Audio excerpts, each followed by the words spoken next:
and please join me in the Pledge of Allegiance.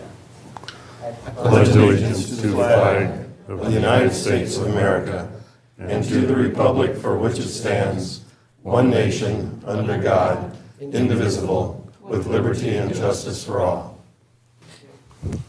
Council be seated.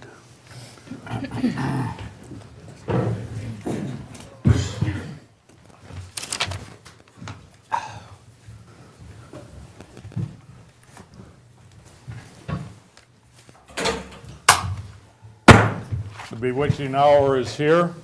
I will call the regular meeting of the Waverly City Council for Monday, January 8th to order.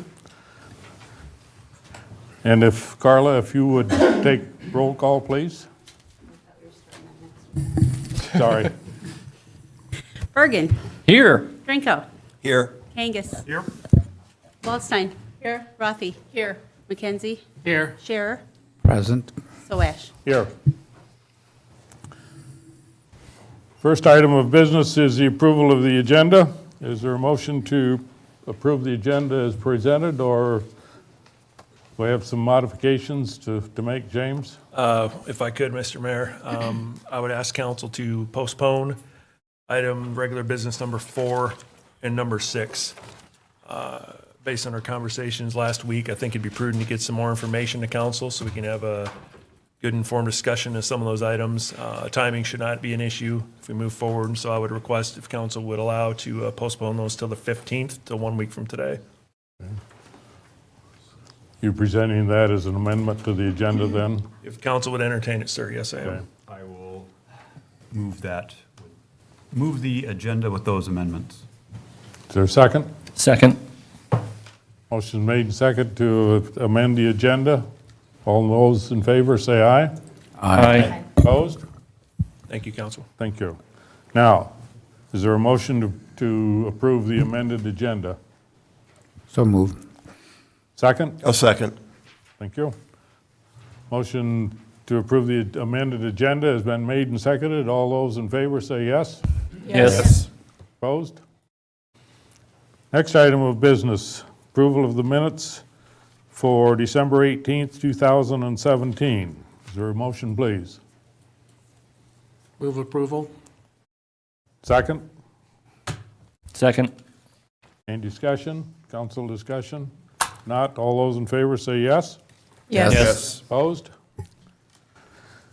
Our guest council person for the month of January is Adam Folkerts. Adam, think you've been here once before, some time ago, so you're aware that you have all the rights of a council except for voting. That's perfect. And we noticed we got you included a little bit better by switching a couple chairs around. So hopefully you'll feel more included. So tell us a little bit about what's going on. So Sure. Adam Folkerts, and lived here most all of my life. Got 3 kids. They're all 14. They're triplets, and in the school system here. And Ann asked me if I would be the guest councilman, and I appreciate the opportunity, and it's great to see everybody here, and should be a refreshing month for everyone when with all the things going on. So again, thanks a lot for the opportunity. very good. Appreciate it. Thank you. Next item on the agenda is public comments for items that are not on the agenda. Anyone in the gallery wish to speak? Yes, sir. Please state your name and address. And Mayor, Council, my name is Tim Griggs. I live at 2450 East Bremer in southeast Waverly. Been there 15 years. The Waverly Rail Trail adjoins my property, as well as the Cedar Valley Parkway is going to pass through the corner of it, including the proposed tunnel. And I'm here tonight to express my opposition to the construction of the tunnel. Obviously, I have some personal reasons, but I also have some broader, more public reasons I'd like to share with you tonight.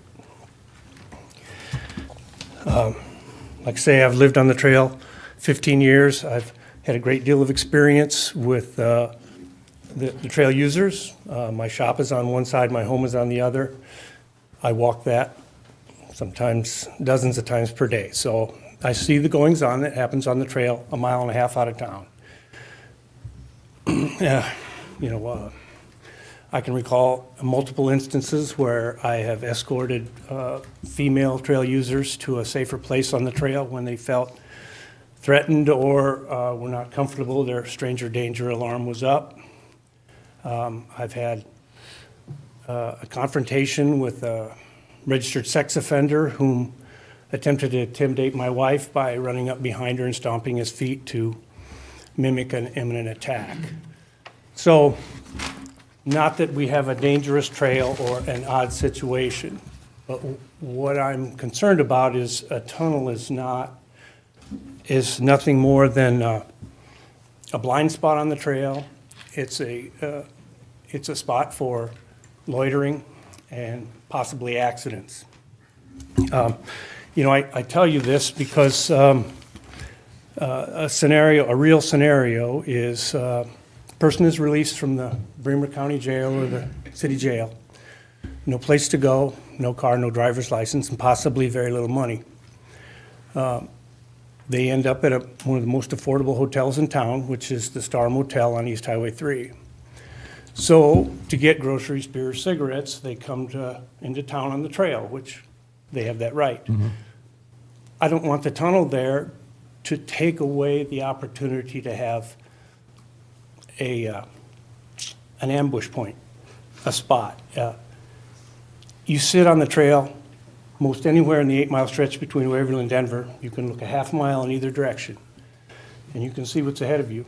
And I recall many times where when I cross the trail on foot in my work clothes, somebody sees me and they say, he doesn't fit. And they turn around and they go back. They saw me, they were aware.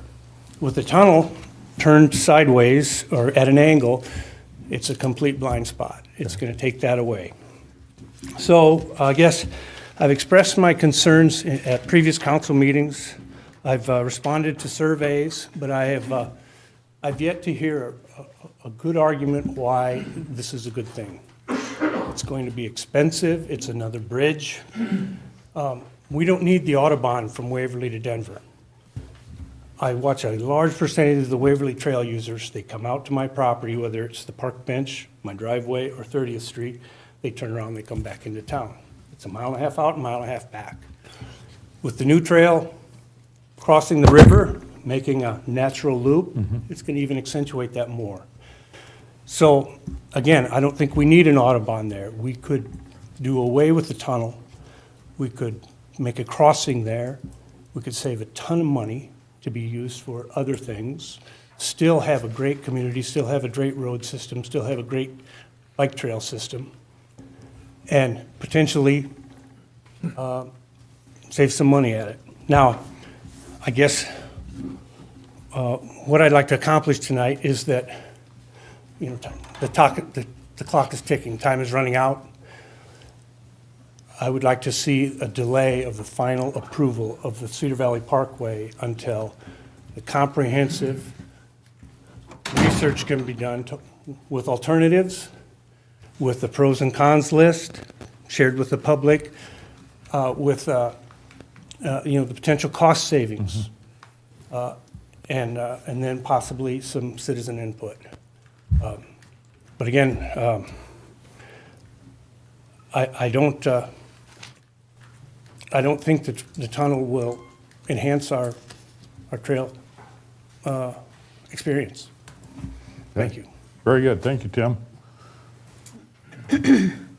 Some food for thought with staff and council both. I think we'll take it under advisement in a discussion down the road a little bit. So, anyone else? Yes, sir. Excuse me. Mr. Soash, new mayor, new council.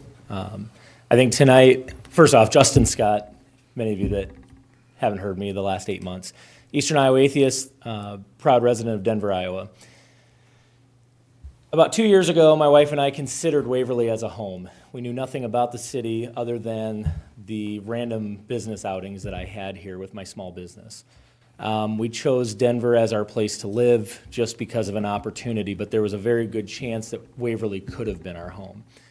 So over the last 8 months, I have learned a lot about this community. I have learned a lot about this council. I have learned a lot about the mayor's seat. I could list every reasons why I'm upset or frustrated or whatnot, but actually I am very pleased to see that tonight, finally, this body opened up without divisiveness, that this body opened up with inclusion on the mind. And I don't want to point out one or a few people. I want to just say this body chose to do that. At the end of the day, we can move forward and now worry about issues that are much more important to the city of Waverly, that are much more important to this council. Basically, I just wanted to tell all of you thank you, and let the last 8 months serve as a reminder that whenever there's a minority voice that comes up and speaks in opposition to something, take the time to listen to them. Take the time to actually hear what they have to say. You may come in with some preconceived notions or opinions or thoughts on the issue at hand. If you can, just block that out. Over the last 8 months, I was mocked, ridiculed, harassed, all of the above, but again, this was never about me personally. So with that said, I think tonight is a new beginning for the city of Waverly. I'm very, very excited for what the future holds. If I can ever be a resource for this city or the city council, let me know. Otherwise, I just wanted to tell everyone thank you and best wishes. Good. Thank you much. Justin. Anyone else? Yes, sir.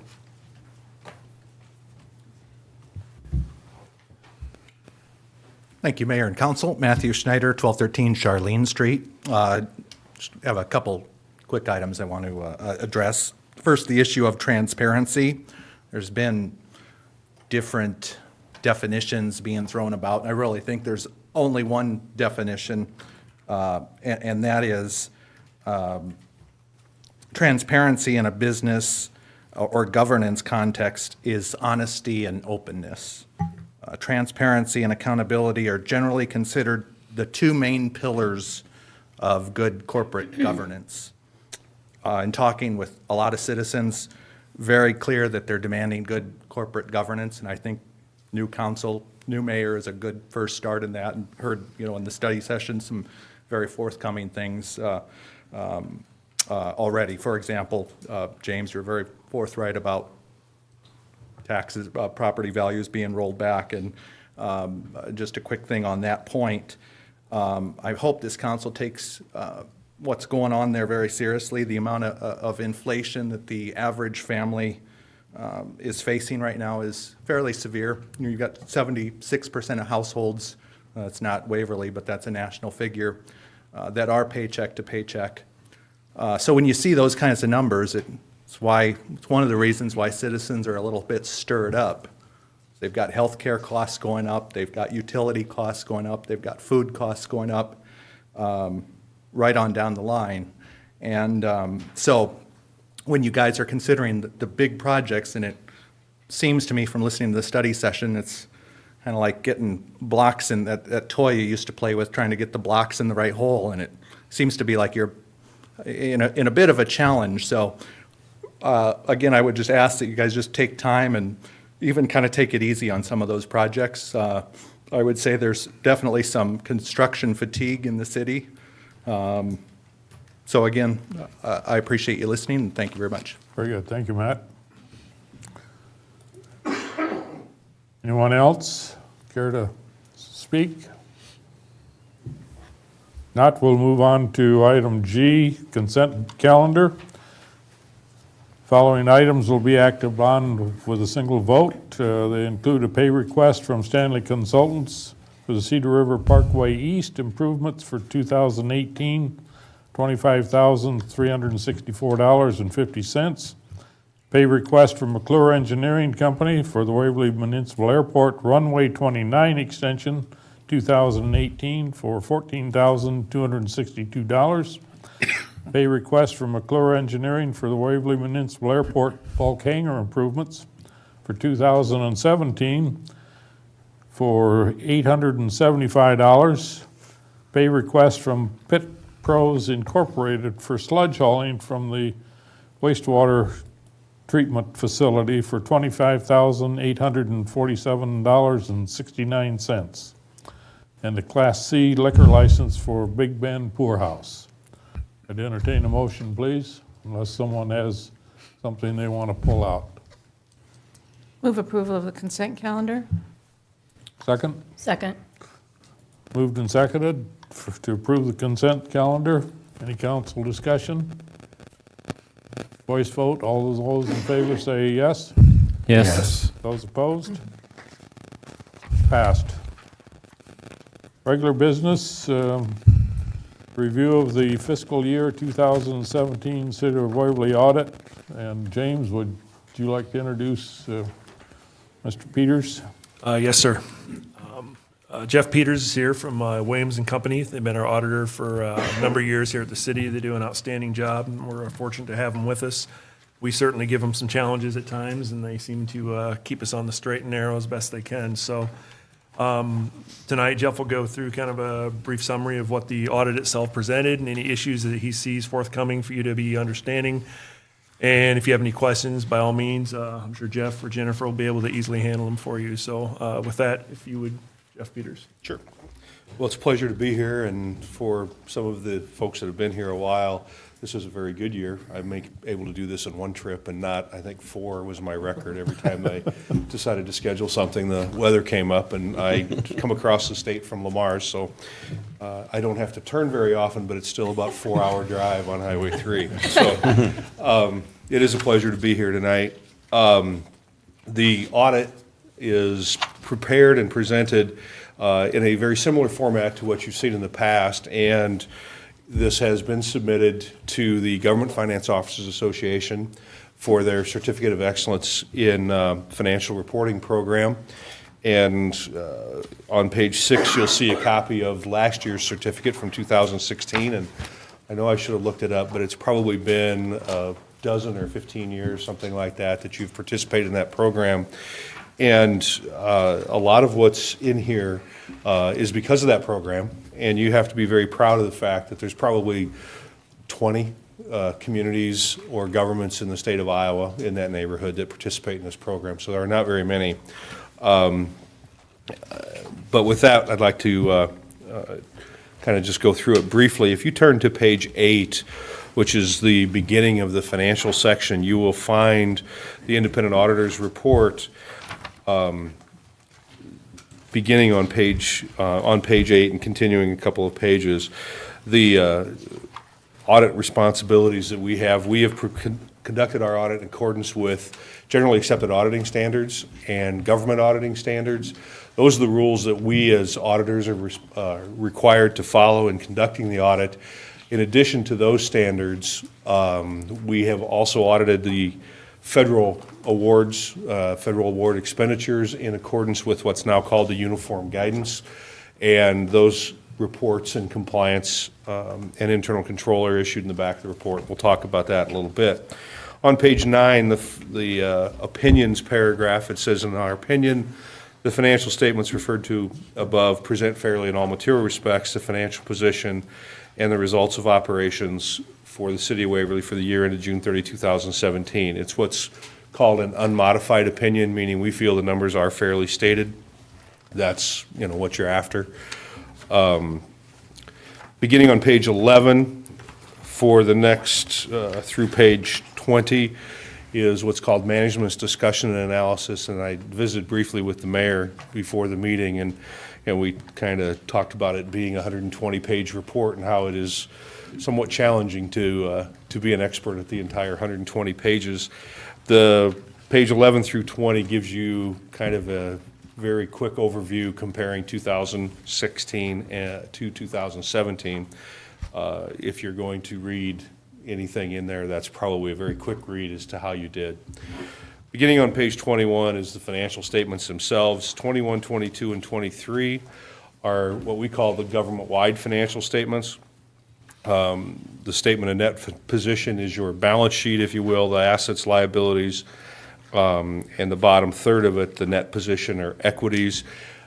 This takes all of the activity of the city and puts it into two columns: the governmental activities, which is everything except your utility, your utility funds. And then you have two component units, the health center and Waverly Light and Power, which are required to also be presented in this report, and those are audited by someone else, and we incorporate that information into this report. Then 22 and 23, the statement of activities. How did we do? Again, very, very high level, very summarized information. It's a good place for you to compare how did we look compared to other cities, how did we do? And it took me a long time to get used to this financial statement format. It's been around for quite a few years now, but it starts with what did it cost us to provide the service on page 22. For instance, public safety, we spent $2,478,000 to provide that service. And this doesn't matter whether it's general fund or anything else. I really should move the expenses around a little bit, because when I do this presentation, I always pick on public service because it's the first line. It's not that I'm trying to pick on, especially when I have to drive out of here. I don't want them to come after me because of that. But anyway, the total expenses for public safety, $2.4 million. We subtract from that either operating grants, capital grants, or charges for services, leaving a net cost of $2,401,000. That number, that amount of money, is then paid for through what are called general revenues. Property taxes, local option sales tax are the primary items there. Again, this is real high level. This is not where you can try to make management decisions, because this groups road use tax with the general fund and local option sales tax, and you need to be able to get to the individual fund level statements to really make good management decisions. But it's a place for you to compare yourself to other communities your size. Beginning on page 24, 25, this is, in my opinion, the meat of the report, and this is the balance sheet for our major governmental funds, the assets, liabilities, and fund balance. And then on page 27, how did we do? And that's really what you're, I think, most interested in. And if you look, third line from the bottom, page 27, the first column is the general fund. Our general fund net income, if you will, was $59,757. We had more revenue than expenses, leaving a fund balance of $2,815,000, and that sounds like a huge amount of money.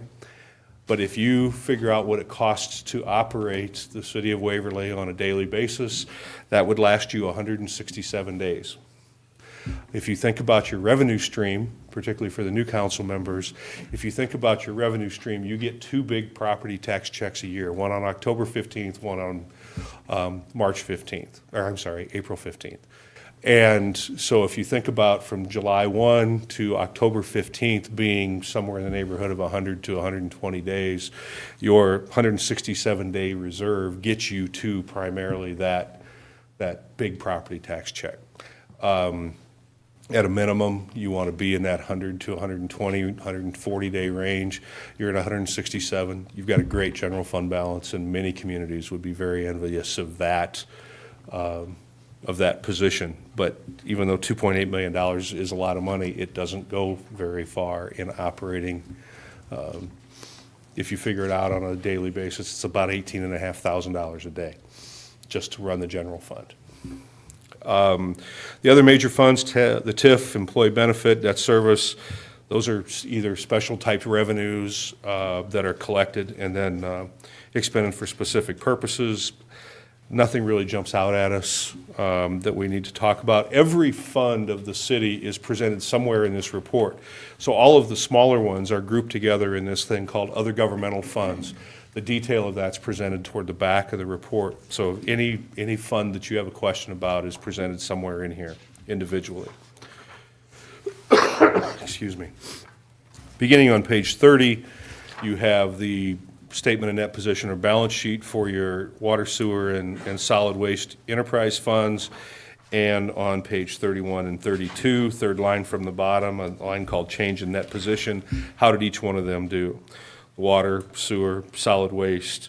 Solid waste shows a very significant increase because of some contributed capital that came in and then got spent on infrastructure. So that's why it looks like a very significant increase. Again, nothing that jumps out at us that's of a concern, and we think that you're in very good financial condition. The next several pages are the footnotes, which give a narrative description of some of the more detail of those financial statements themselves. If you have any questions, we can take a look at it. One of the things that the accounting rules that you follow are set by the Government Accounting Standards Board, and then we as auditors come in and make sure that you are following those and presenting those in here. One of the challenges that the government finance officers, or the GASB, Government Accounting Standards Board, has is they have recently modified 2 or 3 accounting standards on pensions and some very high-level stuff. But by doing that, they have added pages and pages and pages to the footnote disclosure, which let's just say it takes a lot of time, and I am not sure provides you as a community a tremendous amount of good information. But we are meeting those standards, or your financial statements are meeting those standards. Beginning on page about 87, 86, actually it's a little bit before that, I'm sorry.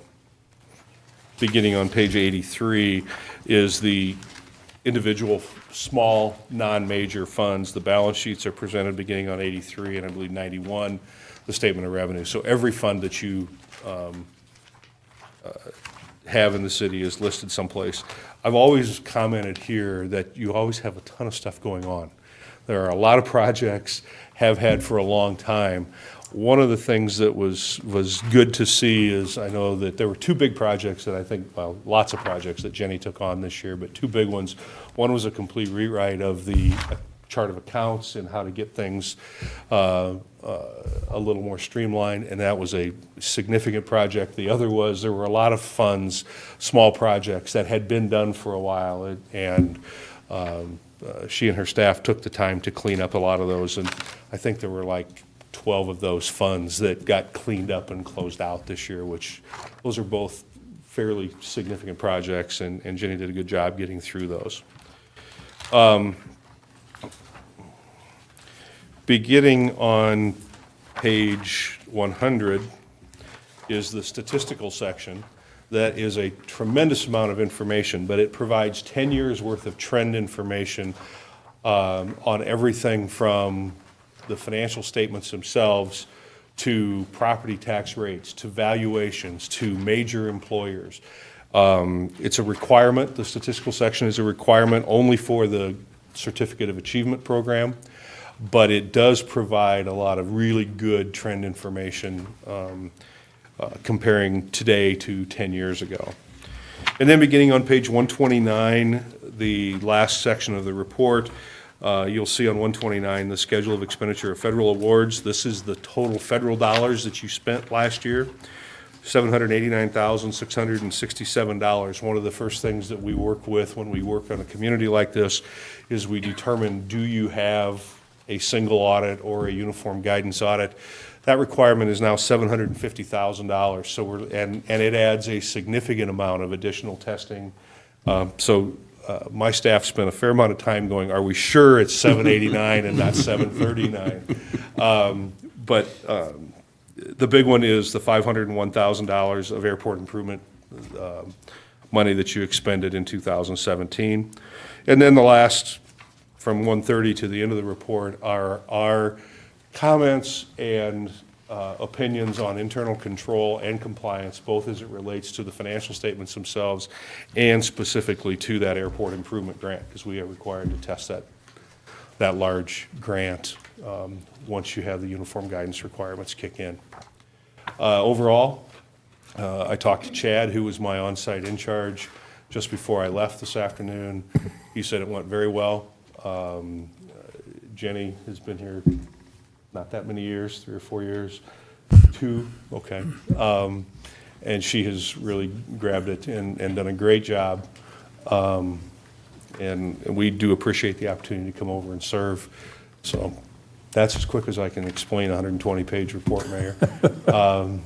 At a pretty high level, flying fairly high. So if you have any questions, I'd like to take a shot at it. If I can't get you the answer today, we will get you that answer when I get back to the office tomorrow. So, Jeff, you've offered a pretty optimistic report. You notice any cautionary items as you've gone through the finances for the city? you know, I really didn't this year. I think that there's nothing in here that specifically concerns me with Waverly. I think that the state budget and where it's at right now it's not just the city of Waverly, but it's everybody, and what's going to happen with the backfill on commercial property tax, what's going to happen with the property tax rollback on particularly commercial property. I think those are things that you have to keep your finger on. You have to be talking to your state legislators. It doesn't necessarily really apply at the city government level, but I think you're going to see, and they need to see, some change from a state income tax perspective. And you need to, that's where I think your biggest concerns are at. I don't see a lot of things here. You're we are in kind of an enviable position when you come from a community like I do in Lamar's. We don't have the municipal light and power, and so you do have that extra revenue. That's a real feather. I certainly wish I had we in Lamar's wish we had that same kind of thing. I don't see anything here, and I specifically ask my on-site in-charges before I come do these presentations, because I usually get that question. Okay, what are the concerns? And they don't have any. You've got good people that really understand what's going on, and I think that's tremendous. What does it mean that the city of Waverly does not qualify as a low-risk oddity? Under the uniform guidance rules, which are set at the federal level, the low-risk oddity means you cannot have any kind of internal control finding or anything. There is an audit standard, and there is a finding in this report. There's an audit standard that says if we as auditors identify material journal entries that we ask that to be made to make this financial statement materially correct, then we have to say you have a weakness in internal control. And the minute you do that, you don't qualify as a low-risk oddity. So I do about 100 of these. I bet there's 2 of those that don't have that finding in there. Those are more the lucky ones than the good ones that year. It's not always the same ones every year. In my opinion, it's an unattainable standard. You know, you're asking your staff to be perfect, and nobody is. So. Thank you. Mm-hmm. Can you repeat what the difference between the Type A and the Type B, that $750,000 threshold for federal funds, what's the difference between those 2 types? Sure. And it's strictly just a size thing. The uniform guidance says that if you expend as a government more than $750,000 in a given year total of all your federal expenditures, then you have to undergo what's called a uniform guidance or single audit. That then adds requirements to us, not to you, but to us as auditors, to come in and test compliance and internal control related to, very specifically, federal grants, okay? We are required to audit as Type A or major, where we actually come in and test the compliance, those Type A programs. Type A at a minimum is a $750,000 grant. Okay. Now, you didn't have any $750,000 grants. There's another rule that says you have to audit at least 40% of the total federal expenditures, whether it's Type A or Type B. Type A and B is a mathematical calculation. In your case, it's $750,000. Anything over $750,000, we'd have had to look at all of those. In your case, you didn't have any, so we had to just calculate what 40% coverage is, and we tested the big one. Which really make sense. You're going to look at the one where the biggest dollars and the biggest potential risk is. It's the whole single audit uniform guidance area. They've raised that threshold. When I first started, it was $100,000. Then it was $300,000, and then it was $500,000, and now it's $750,000. And for the communities in Iowa, $750,000 is a huge amount of money for the billions and billions and trillions of dollars that the federal government doles out in grants. $750,000, in their opinion, is not very big. And in fact, if you had more than $100 million of federal grants, that $750,000 goes up. So it's a federal calculation that we have to go through. Any other questions for? Not? Very good. Thank you very much for your report. And have a safe trip back to Lamar's. Thank you. I appreciate it. Item number 2, set a public hearing date to review the Cedar River Parkway East improvements, project plan, specifications, form of contract, and estimated cost. Someone like to make a motion? I move set the public hearing date to review the Cedar River Parkway East improvements project plan, specifications, form of contract, and estimated cost for February 19th, 2018 at 7 p.m. in the council chambers of City Hall. Second. Motion made and seconded. Any council discussion? Mr. Mayor, may I make a comment? Yes, sir. I'm going to vote yes on this resolution. However, I want to put in the record what my thoughts are about the project. I believe that completion of the Cedar Valley Parkway will be beneficial to the city of Waverly in the long term, but I am opposed to going forward with it in 2018, basically for a couple of reasons. The first reason is that I have some concerns about the project itself, but mainly at this point, I'm concerned about priorities. And if we had unlimited resources, I think we could certainly look at doing this project, but we do not. I don't think it merits a high level of priority at this time. So even though I'm going to vote yes to go ahead and schedule the public comments, public hearing, that does not mean that I'm supporting the project. We go forward with it. Very good. Thank you. Any other?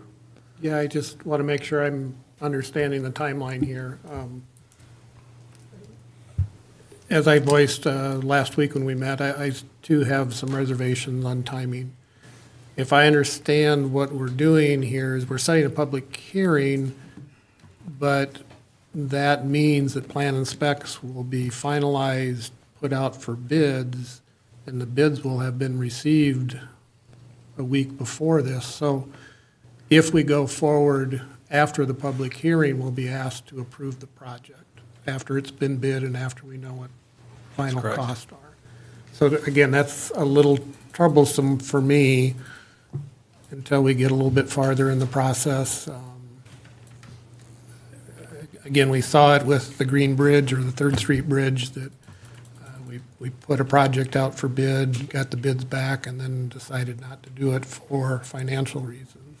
I would hate to see us get into that mode where we get things out to bids, have bidders spend the time on it, just to end up with not going forward with it because it doesn't fit in the priority schedule, funding, that type of thing. So I'm hesitant to even set the public hearing, knowing that that in turn puts into motion it being put out for bids prior to that public hearing. No, and I understand that completely, and I do respect the opinion. I know with the time frame, we're looking at a February 19th public hearing, so it's a month and some away. We will have been through budget thoroughly by then, and we should know at that point in time any budgetary concerns that are out there and whether or not we will move forward well ahead of the hearing. We could even pull the hearing by then. And I agree, I don't like to do that, but with the valuation information we got a week ago, the other list of projects we have, I think there's going to be a lot of good discussion to get to that point of what are we and are we not going to do next year, if anything, and how is the funding most appropriately done. We've always kind of put this out there as a local option TIF-related project, so it's not a property tax issue, but again, those funds can be allocated other places. that delays certain projects. It is a really complicated issue we're going to jump into, and it's going to take some time to explain it and run through it.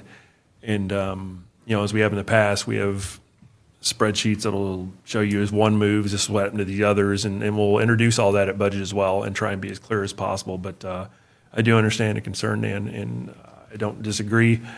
I just know, I guess, we're going to get the hearing set to get the specs done and know what we're dealing with going forward. And while I don't like to not award the contract, it does happen, and especially for financial reasons. We're certainly not the only community that's had that happen and done that. So I do respect the opinion. Any other comments?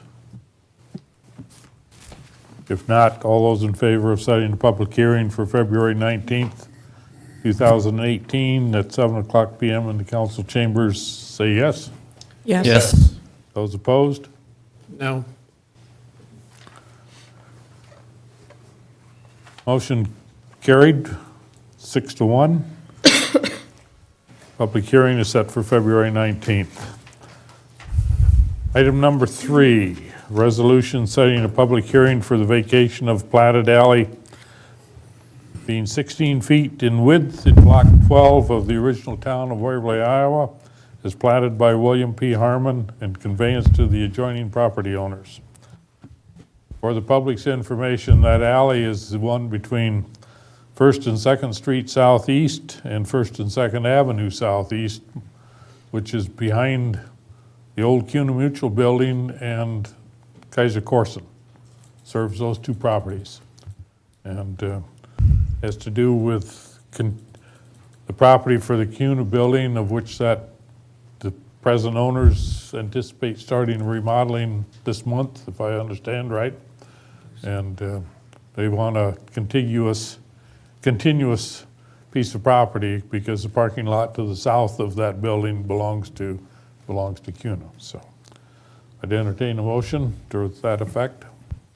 I'll move Resolution 18-01, setting a public hearing for the vacation of platted alley 16 feet in width in Block 12, original town of Waverly, Iowa, as platted by William P. Harmon and conveyance to the adjoining property owners for February 5th, 2018 at 7 o'clock PM in the council chambers of City Hall. Second. Second that? Any further discussion? Not often we get to act on something that was platted by William Harmon. Sort of cool. Roll call vote, please. Bergen. Yes. Drinkow. Yes. Angus. Yes. McKenzie. Yes. Rafi. Yes. Scher. Yes. Waldstein. Yes. Carried unanimously, 7-0. Setting a public hearing. Item number 4 on the agenda, Resolution 18-02, authorizing the acquisition of real property for Cedar River Parkway, has been postponed. Move on to item number 5, authorizing eminent domain for the acquisition of real property for the Cedar River Parkway East. James, you want to expound on that? I will have Attorney Billberger do that if Okay. you wish, sir.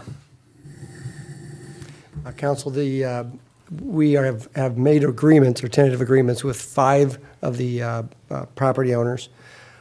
There are 4 property owners left to negotiate with, and we're continuing to negotiate. Given the potential for a early bidding and wanting to get started with the project, we need to acquire that property, and so we need to move forward with starting the process with regards to eminent domain and condemnation things that we need to do. That doesn't mean you can't negotiate continually all the way up until the time of the hearing, and so that's what we intend to do. Very good. I'd entertain a motion for Resolution 18-03. I would move Resolution 1803, authorizing an eminent domain for the acquisition of real property for the Cedar River Parkway East project. Second? Second. Motion made and seconded. Any further council discussion? I have a question about a date in there. Bill, it said the project will be considered for awarding the contract on February 12th. Is that, That probably was, I probably made that mistake when I was doing the memo. You're talking about on the very first page of the right, on the where it memo. says summary statement? I take some of those things from various sources, and I probably got that date wrong, because I don't think that's the right date. I thought too, and I'd have to go back and find exactly where it is, but I thought somewhere it said 7 of 9. We have, there's actually, I think, 11 parcels, but there are 9 owners. And so we've settled with 5 of the owners, and we have 4 left I to settle see. with. Okay. And there's some multiple parcels. And why couldn't this be done later? I mean, Well, for some of the reasons that have already been articulated, I voted for the public hearing. But this step, I mean, could this be done later when we have more information? I mean, the fact that more information would probably, one, give us more time to talk with the landowners, property owners, and 2, would also just tell us more about a timeline of whether and when we're going to proceed with anything. And the fact that it's just, it's not it's just barely a majority of the folks. I mean, if it were 1 or 2, it'd be a different matter for me. But, so I guess I would ask whether it's possible to do this later. it is possible. If we delay the commencement of the process, then we delay the process. And so if we were going to try to have the property all acquired and the project start, that could delay the start of the project. What we're waiting for in several of those cases is appraisals that are coming in, and we hope that once we have the comparison appraisals, we can negotiate something with those folks. It really just, the delay just, it ensures that we're going to have a delay if we don't own the property. And how much of a delay? We are probably going to be a month out or a little bit more before we can get the actual hearing established where the commissioners meet. And so if we wait another week, it'll be another week beyond that. And that gets us into the end of February, which is, again, we're trying to get this done and accomplished. We can stop the process at any time. It is not a difficult process to stop either, but there's time things that we have to do, that notices that have to be filed and served. This is a process that starts with the sheriff, with the chief judge. Things have to be filed with the Secretary of State, and then they have to set appoint the commissioners and establish a date in which they can meet. And sometimes that's a little more difficult in the winter, because there are several of the commissioners that do winter in Arizona, so they tend to sometimes have to replace or use an alternative person from the list. And what kind of costs are involved in moving forward if we were to approve this? This is a very low-cost type of thing for us because we have the paperwork that we have ready to go. It's really only the day of the review by the commissioners and the hearing and the things that we do there that take time. And it's not a large cost to file, that type of thing. There are some recording costs and there are some things like that. But the appraisals have already been secured, and so we're just moving forward with the assembling the commissioners. And there will still be another point before we have to actually approve the purchase so we're approving the beginning of the eminent domain process, but we're in no way right now committing to use it. I mean, that would still be our decision as to whether or not we're purchasing it at the given price. Is that correct? Right. Because we still have to come back. If we go to the process and complete the process, they will set the price, the commissioners will set the price. And that's the price that we'll have to pay, the damages that we'll have to pay for the taking. But go ahead, Brian. Well, and it will be clear which of these prices are the result of eminent domain as to which are the result of just straight negotiation without that. very clear, because when we do without condemnation, we do it by agreement. And then with the condemnation jury, when they put together, the commissioners put together their findings, then that will set the price. So Bill, I take it you've had negotiations, there have been appraisals, and you're at a stalemate? And this is at a way to bring in another You know, opinion about property value? We started in or- October, which is, and I've met with every one of these parties more than once, had lots of discussions, continue to have discussions. We are waiting for an appraisal, a second appraisal on our side on one, and then there's the other sides are getting some appraisals too. So there's some reasons why it'll take some time, but we should have that information and should be able to continue negotiations all the way up until the time that we actually have the commissioners meet.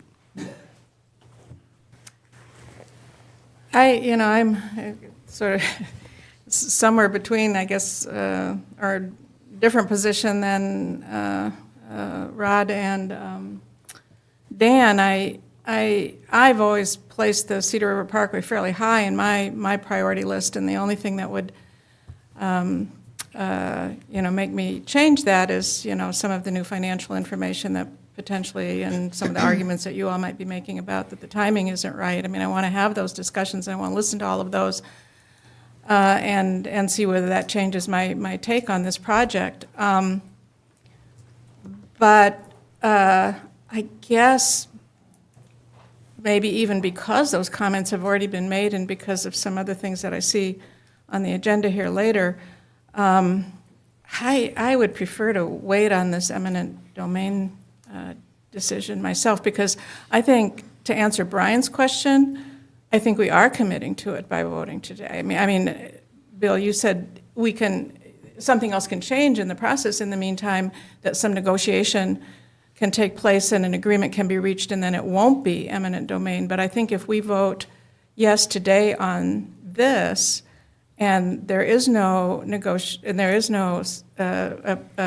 agreement reached, then we have committed to eminent domain, correct? Right. And one of the things about these kinds of projects, with a project of this size, a lot of times the cities will move forward with this process from the very beginning and authorize it right at the beginning, because they can't take the chance of the delay that might happen from not being able to negotiate with a particular property owner. In this situation, we had a couple months, but it's a couple months that involved all the holidays and things that made it more difficult to have time to do that. It's just the culmination of a process, and the process gets kind of pushed out and pushed out and pushed out if we don't keep the process going the same way. Yes, we could delay, but delay may have other ramifications if we do the project and we can't start. Is this something that's going to happen between now and the time we get the budget under control, which will dictate some thoughts? This will happen, I'm presuming it'll happen after February 5th. So there's a council meeting that would occur before we would actually go to the commissioners' meeting and establishing the compensation. We'll be through the budget thoroughly by then. We still may have questions we need to address after that fact, just to be based on the decisions that we come up with and some of the factors we're going to present to you at that time. But our goal is to not go to eminent domain. If we can avoid it, we would rather negotiate this out. And I do think a lot of times having that eminent domain decision helps to further that process. We've seen it in other cases where that did just that. But if need be, to keep the project moving forward, we will exercise this if council approves to do it. Otherwise, we will continue to negotiate in the best interest of the city and try and close this out as quickly as we can.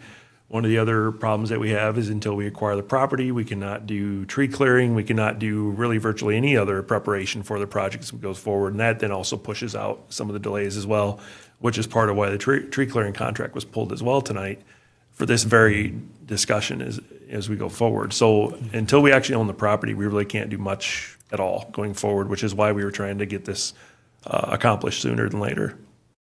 Mayor, if I could make a couple comments. First off, I don't want to send the wrong message. I fully support the Parkway, and I think it needs to be done. Again, it's just timing. So I will probably vote in favor of this, but my understanding is of those that we have not reached an agreement with, all but one are, should I say, willing sellers. It's just coming up with what all parties think is a fair price. And I don't want to put any words in anybody's mouth, but I wouldn't consider everybody a completely willing seller because their choice may not be to do it. But they understand that this kind of a project will probably get done. And they understand that this is a process that they have that could benefit them too when you talk about the condemnation process, because they are able to put forward their evidence and their appraisals and their arguments to say why they should be paid more. So it's supposed to be a process that's fair to both parties when it comes down to it. I guess that's maybe getting at the question I have. Is the stigma out there is this is a way for government to lowball, get property at very low cost, those type of things, and that's not the intent or the process. And that's probably why we've taken a little bit more time to do our negotiations. And I've spent, like I said, had several visits with each of these people, and I've made every effort to work with them. We've worked with numbers, we've worked with different things like fencing or different other options that we can do. We've talked about moving some driveways. We're really trying to make some real efforts to come up with compromises, to come up with solutions to different things that people have problems with. And we want to make it work. These are properties where we're going down kind of the middle between some properties. We're not taking any substantial structures. We are taking big trees, some trees, but not necessarily structures. It is a change for those people that live adjacent to it. And so they've been very professional to work with. I haven't had anybody that's been difficult to work with. They understand what our role is, and I understand what their concerns are. It's just sometimes we can't get to that number, and we have to have a process that has a culmination so that we can get to a number that's fair based on people from our community and people from the county that can make decisions about what it's worth. Okay. And why couldn't we have this, I mean, why couldn't we act on this a week from now? Would it really make that much of a difference after we've had our discussion near the end of our agenda? I agree with you. The week probably isn't, if it was 2 or 3 weeks, that might be a real concern for me. If you wanted to table it till, or postpone it, a week probably isn't going to do a whole lot more difference. Every bit of time helps us get it moving towards that process, because we have other people's schedules to consider, and I don't know how difficult that's going to be when we get to those commissioners and how we can get to those 6 commissioners. Well, I'll just say it again, I for one would prefer to see the end of today's meeting and the discussions that result from that. And maybe it's because I had to miss the last meeting. Maybe you guys, already discussed some of this, although I did watch the. No. Okay, all right. If we don't move forward, it isn't going to be a huge deal. I mean, it's my preference to move forward just so we can get the process going. By next Monday, we probably would be in a situation where we could just pull back and stop without having done too much, because right now we have to get the judge to appoint commissioners, we have to list the commissioners, and then we have to start doing the service. So we wouldn't get to anything but the judge starting the process of populating those names. And that would be the part that I'm trying to actually get started, because sometimes when you get a chief judge that has to do that, I don't know how quickly they have to do it on their time. So even if it was passed this evening, we could pull it Sure. next week if Right. council deemed necessary. We can withdraw the application at any time. Okay. So just, James, just to clarify, did I understand you correctly when you said, once we have eminent domain as a possibility, this may encourage the parties to negotiate, whereas they might otherwise not have? I can't really speak to the mindset of the parties at hand, but that has happened in the past. We have seen that occur. I think that is one of the things that once that does give us the authority to move forward, it does move along discussions. Not necessarily will it always, but we have seen it happen in the past. Again, it depends on the situation, the funding, the reasonableness of the request, and a lot of these are somewhat close. We're just not quite there, but we are close. Others not as much. So it really depends on a situation, case by case, but it's not always, and I certainly would not want to have council think it is always but it certainly does not hurt the effort to try and move forward and gain some kind of a closure. See, I would only want to do that if we, if we've had a full discussion here and we're knowing that we're moving in the direction of it being a priority and it's not delayed another year, or, whatever. I guess that's I feel like I need more information, more conversation. Well, and that's kind of similar to setting the date of hearing. We talked about that. If it'll take almost a month to get the point of actually going through the formal process, you could pull it at any time. If the project after the budget in early February looks like it may not go forward, you could stop it right then before we even get to the formal hearing, which would be after that most likely. And in the discussions to come, if there's any information that you need to help make that decision as we move forward, we can put it back on another agenda. But it could be stopped up till the day, and the day of the hearing itself, I believe, before you have the hearing, can be stopped and pulled. And it is, like I said, about another month out. We should have hopefully more information this week to help you with the rate estimates, what it may do, project work. We've been working on that already, trying to get that information out to you, and I hope to have it out, like I said, sometime this week, a bit more information to help with this, so. I certainly, I'm sorry. Mr. Mayor, I think I would move to table this item until next week, January 15th. Okay, Second? second. Motion made and second to table this item until January 15th. Any other discussion? Mr. Mayor, I would just comment, I think this is really a timing issue, because if we wait too long to start these proceedings, we can't start other things. We can't start doing the timber cutting until we have possession of the land, and we can't start doing construction until the timber is cut. So everything is working on a very tight timeline. I think the idea was that if we delay too long to start these proceedings, basically our hand is going to be forced on us, and that we won't be able to do this project in 2018. So even though I'm not really in favor of doing the project in 2018 anyway, so I should probably vote to delay the proceedings, I think it's really a timing issue rather than a substantive, is this something we should do or not do?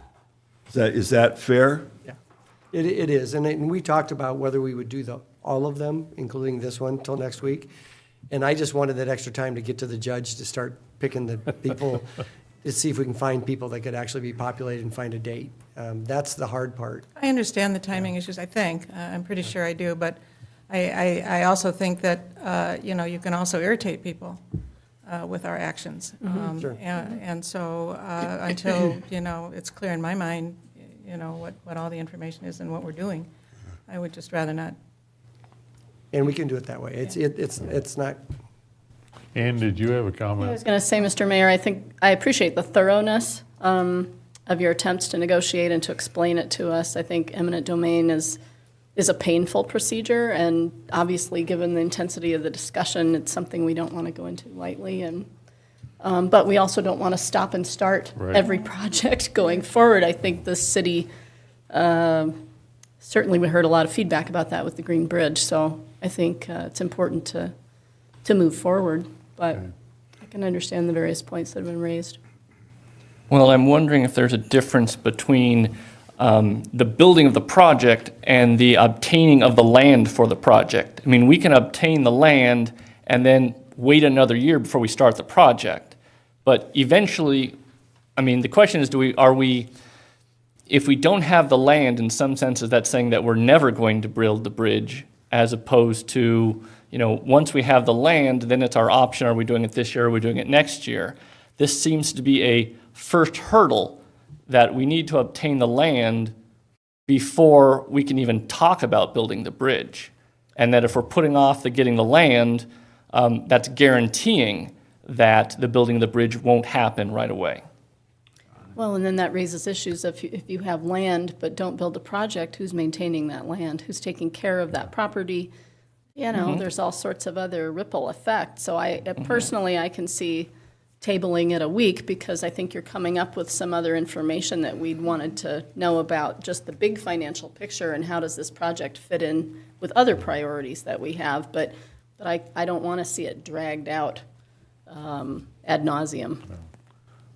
Bill, are you comfortable with delaying it a week? Oh, yeah, we can, I mean, a week's not going to be that critical. I mean, it would be helpful, but it would not be that Yeah, critical. okay. We can live with that. Any other discussion? Well, I would say I'm not really in favor of tabling in a week, but I think there's enough people here where I'm happy to table it so they're more comfortable with it. Do we want a roll call vote, Carla, on this, or voice vote? Okay.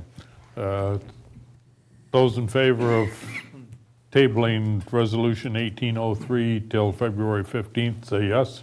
Yes. Yes. January 15th. Or January 15th, I'm sorry. I was looking at. Now, is another this date. is this table or postpone? Does that matter? The, Table/postpone Yeah, to a date certain. okay, right. okay. Since we had to clarify that it is a January date, could we take the vote one more time? January, we'll postpone it till January 15th. Sorry about that. Those opposed, say yes? What, pardon me? You voted in the affirmative, those that wanted to table, or to postpone this for a week. We didn't get to the nays, if there was any. Oh, but we wanted, I think what Mike was asking was Start the whole because the process date over. was Try it again. wrong, maybe we need. okay. We just get a clean vote, yeah, just We need try it to vote again. Okay, those in favor of postponing Resolution 1803 until January 15th, say yes. Yes. Those opposed? Motion carried. Item 6, the winter tree cutting for the Parkway is been pulled. Item number 7, Resolution 1805, approving the Community Development Director or designee as a city representative on the Big Six Building Owners Association Board. Bill or James, do you have some input on that? Just to explain, the Big Six was done with city money back when it was done, and they wanted to make sure they controlled and protected the historic integrity of the building with that investment. And so the city had had designated that there would be a city member on the board of the Big Six. And the Big Six actually is comprised of 3 other boards or 3 other associations and then one that's not an association. So each building kind of has its own, and then they have one big one to take care of things. And what we're doing is, the reason I want to be at that board, because they're going to have a board meeting about putting up a fence around the garbage containers out back. And then they're making an agreement with all of them to take care of paying for those, the rental of the garbage containers in the back. And so we're working on that issue, and then they're working on the snow removal agreement that they all do together. So those are the things that they do together, and some maintenance issues. And they haven't met for quite some time, so they're really trying to get people back organized, and they just want us to participate. Since I know the most about it, I assumed I just put myself in there. So Bill, are you saying that the city has not had a representative up until now? Well, we've had the same representatives then that was it, what the year, about 90s? Was that when Elizabeth was on the council? I think so, yeah. And I thought it was easier to put the director, and then the director could actually name somebody from the staff just to participate in the board. Because you're taking the direction of, is it going to are we protecting the property? Are we protecting the integrity, that kind of thing, so. For the public's information, the Big Six or the parcel referred to as the Big Six are the buildings on the north side of Bremer Avenue on the east end of the bridge. And that were severely impacted with 2008 flood, among other things. So I'd entertain a motion for Resolution 1805. I'll move Resolution 18-05, approving the Community Development Director or designee as a city representative on the Big Six Building Owners Association Board. Is there a second? Second. Thank you. Any further discussion? Roll call vote, please. Rafi. Yes. Scher. Yes. Waldstein. Yes. Bergen. Yes. Drinkow. Yes. Kangas. Yes. McKenzie. Yes. Motion carried. Item number 8, Resolution 1806, approving a feasibility study agreement with Envision Architecture to do a feasibility study of the existing fair buildings in anticipation of moving the golf maintenance operations. Tab, is that something that you want to address? The hospital has indicated interest in buying the other half of the block, where they have a parking lot on one half and our golf course maintenance building facility is on the other. So we just want to be ready when they want to pull the trigger. What this is a time and materials contract so that we can have a professional go in, assess the buildings, determine what the best route is for us to do in terms of moving our maintenance operations. It may be that these buildings are not the best choice. Maybe building new is. Maybe there's another building. We own another building on the fairgrounds to convert that into a maintenance facility. So we'd like to enter into this contract and get the work done in the next couple months so we have a good idea of our next moves. And are there specific buildings that they're going to look at the fairgrounds? Yes, the 4-H building and the Drosy building in the northwest corner of the fairgrounds. All right, thank you. Entertain a motion for a resolution 1806.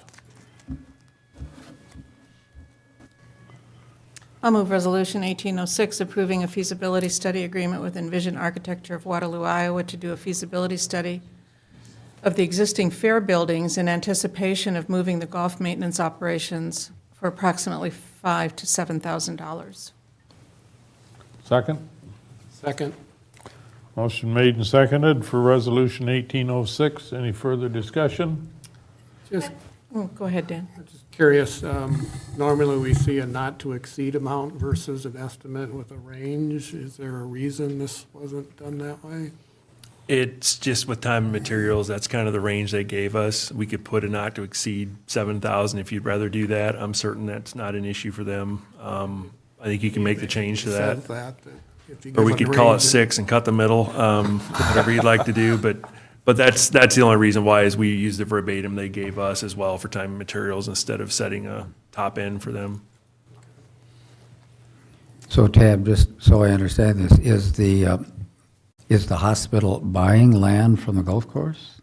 Is that the plan? It's city property where the existing golf course maintenance building is, and that's the property they'd like to turn into a parking lot So- eventually. So we're not talking about transfer of funds in that case?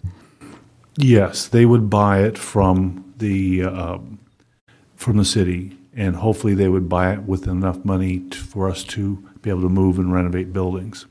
That's kind of what I was after, thank you. Right.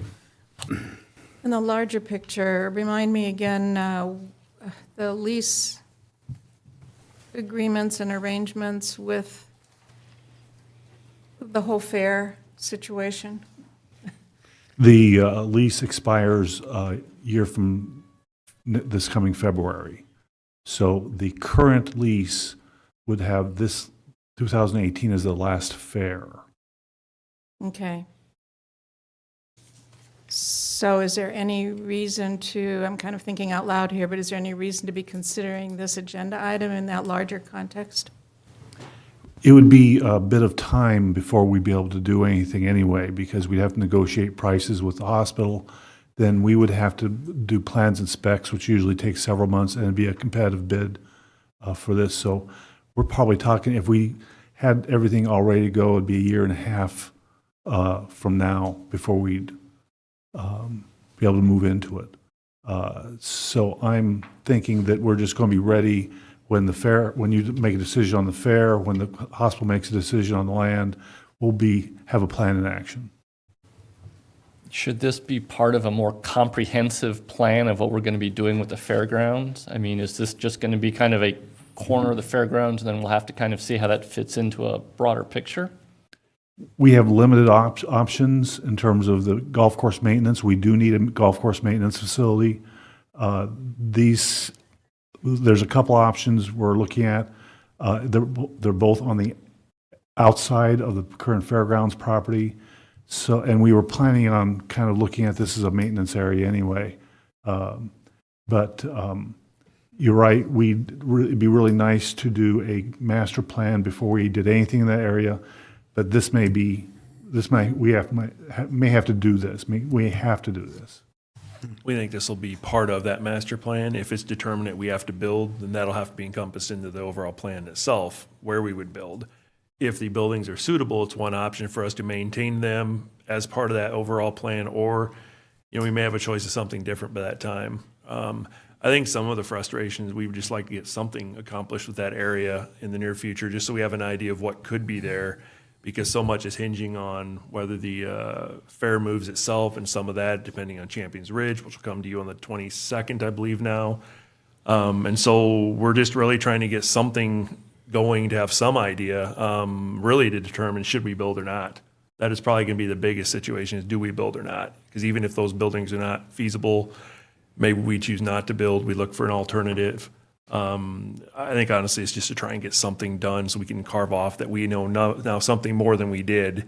And we're looking at a much more substantial investment this year for that area, about $30,000 to try and get that kind of an overall view of it. But with the uncertainty of everything, we decided to pare it down greatly to this $5,000 to $7,000 range, just so we have some idea of what that portion could be until we know the rest of it.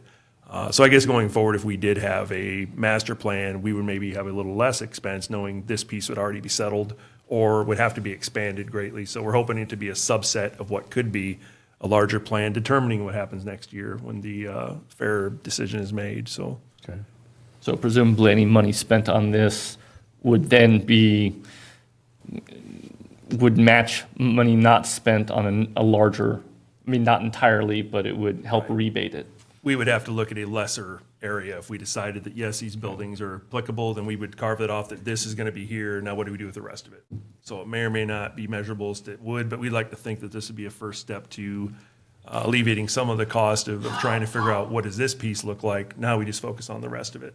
And again, there's so many moving parts of this park. I think we'd all like to see something wonderful happen with it downtown, but there's just so much involved in it, whether it be pool renovations, Kids Kingdom, the ball diamonds themselves, the fair itself is just a tremendous amount of things that have to come into play at one time for this to work. And it's going to be hopefully in the near future, the next year to 18 months, but that'll all depend on what happens in the next month or so. And then we'll just keep moving forward the best we can. I think we need to make sure we talk about that at the appropriate time, in that bigger strategic way. I think it'll be a budget issue when it comes up on the 27th in that first batch, and we start going through departmental budgets and some of the other things we're looking at. And when we start talking overall picture of what does the city look like, whether it be industrial parks, whether it be ball diamonds, the quality of life issues that we're facing, what do we have available and what could we have? And I think depending again on where we see things, whether it be Champions Ridge or if we start to get some costing on other items, that's something we're going to have to look and determine. So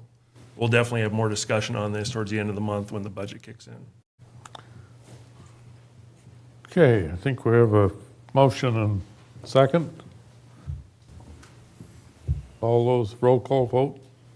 On the table. Oh, sorry, I moved on. No.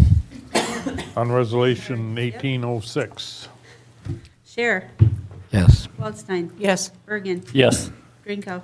Yes. Angus. Yes. McKenzie. Yes. Rafi. Yes. Unanimously approved. Thank you. Item number 9, a resolution 1807 approving a charge account agreement between the City of Waverly and Fairway Stores. James? Yes, sir. Very briefly, this was brought to us by Fairway. It's a corporate decision that they're doing going forward. We had kind of a charge account there to start with. Now they want formal agreements by everybody utilizing it. So this was brought to us by Fairway itself. And it's for supplies, items that are used for various functions of the city. Yes, sir. That's correct. I'd entertain a motion for resolution 1807. I will move resolution 1807 approving a charge account agreement between the City of Waverly and Fairway Stores Incorporated. Second. Motion made and seconded. Any further discussion? So does the city also have an arrangement with Hy-Vee, or is this something else? Just curious. Go ahead, Carla. We actually have a card that we use at Hy-Vee, and it does charge it to the city, and it automatically does the tax-free. And we also have it at Walmart.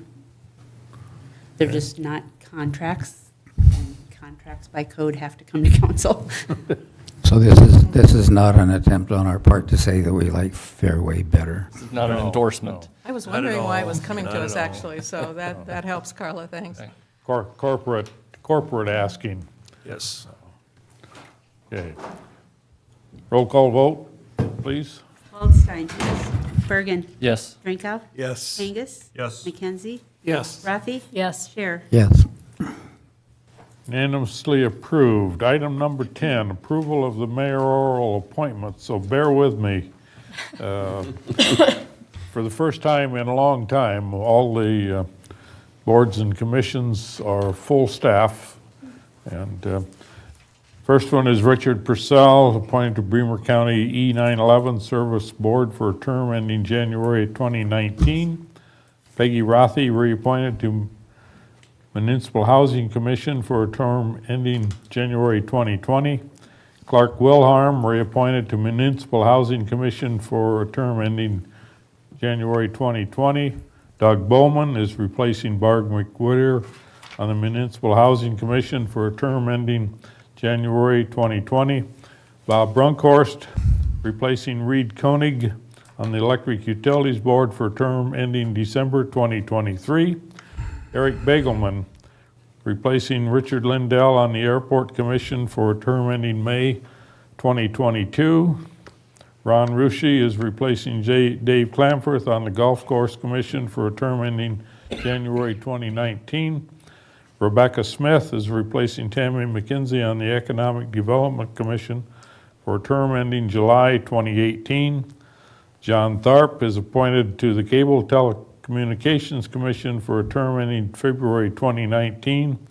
And John Hines is reappointed to the Cable Commission for a term ending February of 2023.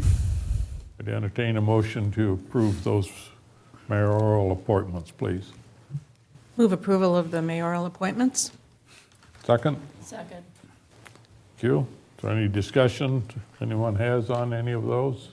Just based on some of the dates, the replacements were because those spots were open. Yes. We're not asking people to leave to, No, those spots were open by a previous member's choice. I was thinking that was the Yep. reason, but Yep, no, Just the one on the municipal housing, Doug replacing Barb, that doesn't throw off our gender balance equity no, requirements. no. And Barb chose not to be reappointed because I visited with her. Well, I just know Mayor Brunkhorst went through a whole slew of making sure we got those back Okay. balanced to the I think equity we're levels. pretty. That's actually Iowa law. Yep, that's a law. Carla's kept me on track with Okay. that, and so I think we're in good shape. There's no other discussion, voice vote. All those in favor say yes. Yes. Those opposed, no. Carried, thank you. Approval of the mayor pro tem. I've asked Councilperson Edie Wallstein to be my mayor pro tem, and I'd appreciate a motion to that effect. I would move appointment of Edie Wallstein to the mayor position of mayor pro tem. Second? I'll second that. Any other discussion? Those in favor of Edie Wallstein being mayor pro tem, say yes. Yes. Those opposed? Welcome, Edie. Another one, bear with me. Approval of the council liaisons to all the boards and commissions, and I thought I had a list. Oh, Carla's going to come to the rescue. That's a list I taped to my office wall, I'm sorry. So that I could refer to it when I needed to. Cable Telecommunications Commission, Tim Kangas. Municipal Housing Commission, Rod Drenkow. Economic Development Commission, Dan McKenzie. Waverly Senior Center, Ann Rothy. Electric Utility Board, Edie Wallstein. Public Safety Board, which are voting members, Dan McKenzie and Rod Drenkow. Veterans Tribute, Ann Rothy. Waverly Heritage Days, Ann. Hazardous Mitigation River Use Commission is not in session anymore. Waverly Chamber of Commerce, Dan McKenzie. Municipal Band, Tim Kangas. Community Energy Advisory Team is not functioning. Waverly Public Library Board, Mike Shear.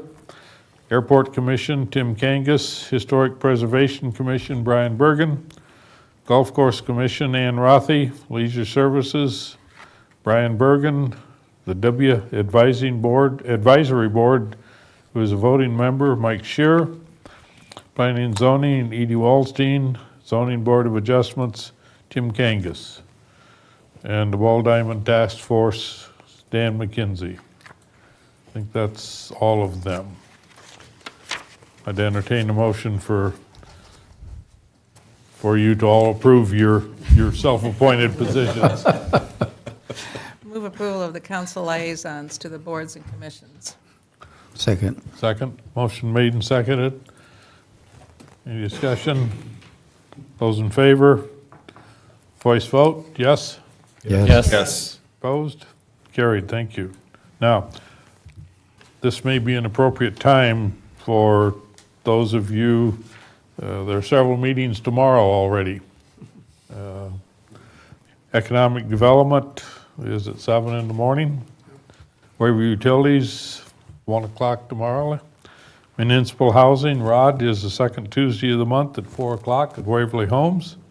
Library is Mike, 5:15 at the library. Heritage Days, Ann, is the second Thursday at City Hall at 6:30.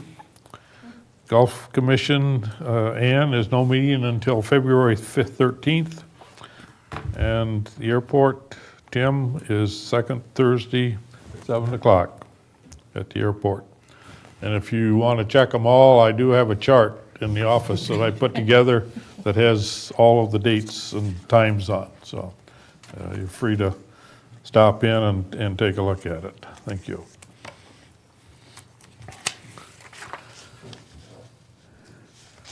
Resolution 1808, repealing the January 9th, 2017 decision to remove the media representation table from the council chambers.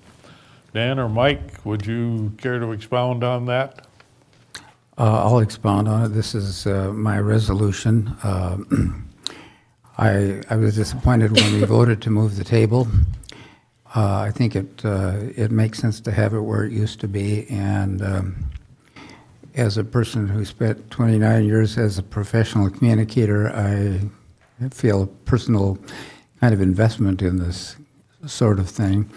I did suggest that if it becomes obvious that we're going to have sessions where the room is really full, that the table should move to where it sits right now, but that really ought to be an exception. So I support the resolution, obviously, since I suggested it. Yeah, Mike asked me to be the second so we could get on the agenda, and I was disappointed when we did it originally. I didn't really understand the reasons we did it, and the safety professional geek in me says that table is in the wrong space if we needed to evacuate this building real quickly, so I'd like to see it move back to the front so it's out of the aisleway. Well, frankly, I'm glad to see that you two brought this forward because it was on my list of things to talk about. So I would entertain a motion for Resolution 1808.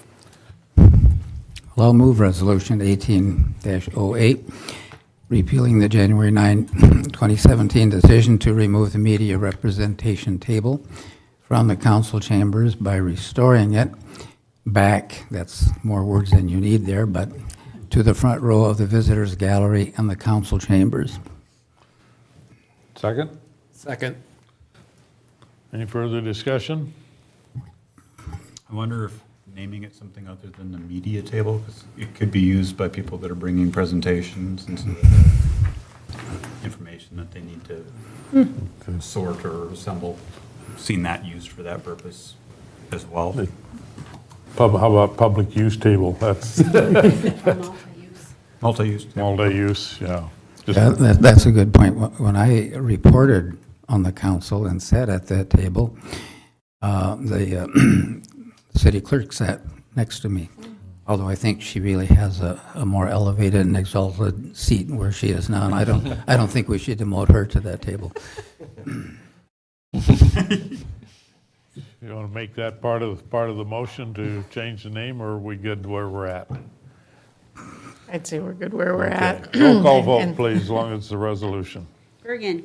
Yes. Drinkow. Yes. Kangas. Yes. McKenzie. Yes. Rafi. Yes. Chair. Yes. Waldstein. Yes. Motion carried. We'll have a media table back for the January 15th meeting. Reports from boards and commission, Economic Development Commission meetings, November 14th. Anything to add? Nope, just good discussion, and Connie's working on some initiatives to address workforce, so hopefully we'll see some of that gaining some momentum here first of the year. Okay. Leisure Services Commission. That a liaison. Yep. Is Former member. former member. Bremer Waverly Law Enforcement Board, December 11th. Again, it's one of those groups that needs to meet, but most meetings only last about 15 minutes because there isn't a whole lot of work that needs to be done. Again, I've mentioned a couple of times, one of the things they're struggling with, or we're struggling with, is just the age of the building. And a lot of the air conditioning, heating units are all the same vintage, and they're failing at about 2 or 3 a year. So Okay. over the next 5 years, we'll probably see a lot of those being replaced. Very good. That's a building that we share the cost of maintaining. Thank you.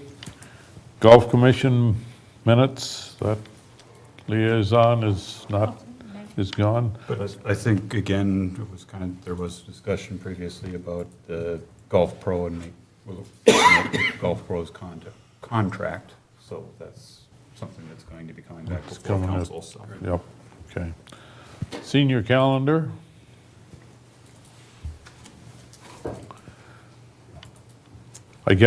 Received one in the mail the other day, and it's, if you'd like to join them for a good home-cooked meal on Fridays, you're more than welcome, and in fact, they have entertainment for about 30 minutes after the meeting, so, or after the meal. It is a very busy place. And we've got a good board that has really turned the facility around from 10 years ago. So. And I think they're responsible for that Cafe 506 or whatever it's Yeah. called too, right? Yeah. The first Tuesday of every month. So.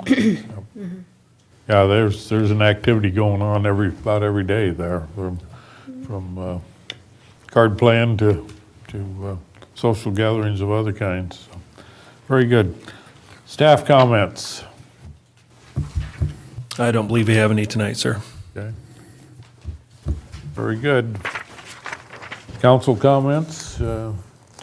Brian, I'll start down with you. I feel like I need to do a shout out to Jim's Sports Shop. My sister was visiting for Christmas, and she bought her son a new composite bow, and she was asking me if there was somewhere around town that she could go shoot arrows.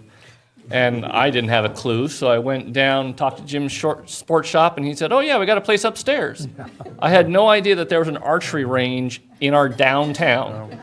So I feel like I need to shout out to the great job they do there. My sister was very impressed. I mean, heck, they didn't charge her for it, and she's from Chicago, and this is unheard of. So,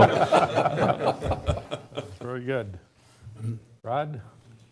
Well, I'm just happy that I made it to the council meeting on time, and I had the right time in my calendar. Very good. Tim? Just thanks to Jennifer with the audit tonight, and the work that she puts in for getting that all squared away and keeping the city in the right direction on that. Dee Dee?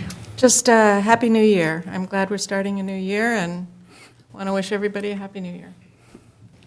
Ann? Just happy to be here. It's nice to get the first meeting done, or almost done. So we're ready to get to work, it looks like. Dan? Just a couple comments.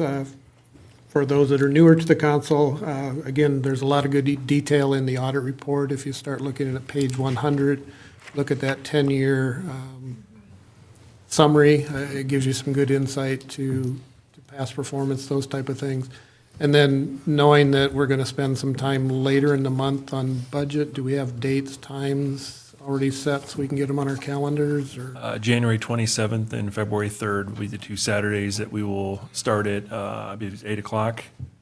And we'll go as long as you'd like to go. Breakfast 7:30. Other than that, I'm just glad a new year is on the calendar and the cold spell is broken. Mike? There is a very good article in the Waterloo Courier today, more or less celebrating the service of the CEO of our hospital, Jim Addy. I thought it was really nicely done. He speaks well of the hospital, he speaks well of the city. So if you're not a reader of the Courier, head over to the public library on which I serve as a board member and see if you can read the article. Okay, very good. Adam, you have some? Just thanks again for having me here, and great questions, great conversation, great first meeting. Very good. Thank you. I have 2 or 3 things that I would like to cover right now. First of all, I hope to establish some office hours for the public to get in touch with me.